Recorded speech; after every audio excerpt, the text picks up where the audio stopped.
All right, so let me just put it to you simple. The biggest blunder you make at the gym is you're not training. And I already know you're thinking, you're like, Chris, I'm going to the gym. I'm training. I'm working hard. Now you're hardly working. You are hardly working. Let me give you an example of how I see it wrong. And I see this all the time with personal trainers. And this is not a dunk on personal trainers because I personally train people.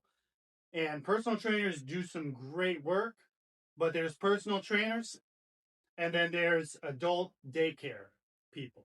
So let me give you an example of adult daycare. So let's say I'm doing some cable rows, and literally mid set, I'll be like, yeah, man, so today at work, John, he was kind of being a jerk, he made fun of my tie, and like you'll literally having a conversation mid set.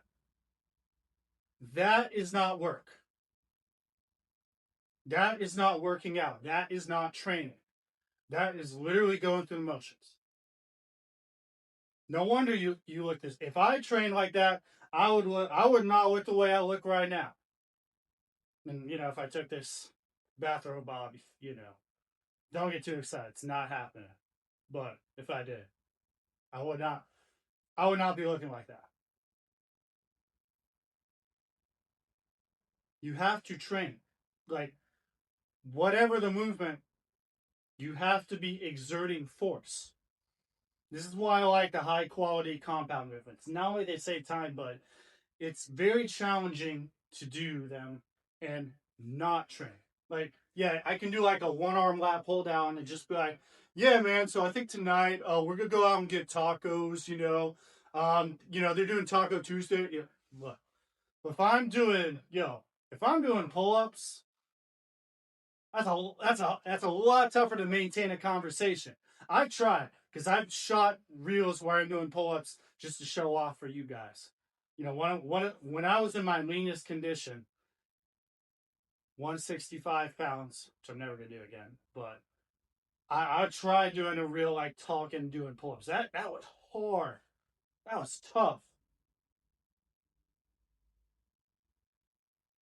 So you go to the gym, you have to be training. Like when you are done with one of your work sets, and it doesn't matter the movement. Doesn't matter whether you're doing legs, pull, push, body weight. You should have to catch your breath. Like, I'm not saying kill yourself.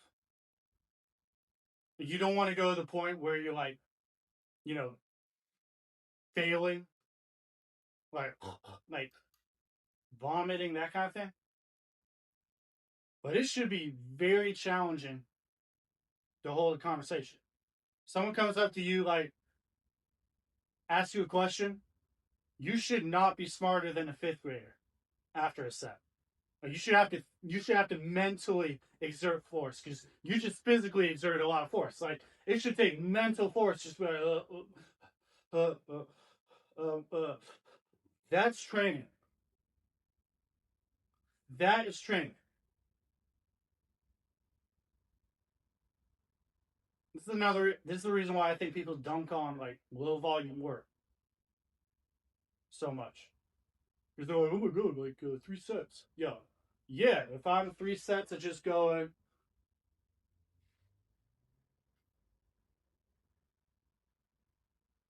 yeah, I probably need like 20 sets of just goofing around, doing zero effort bicep curls in order to do anything. If I'm like one set,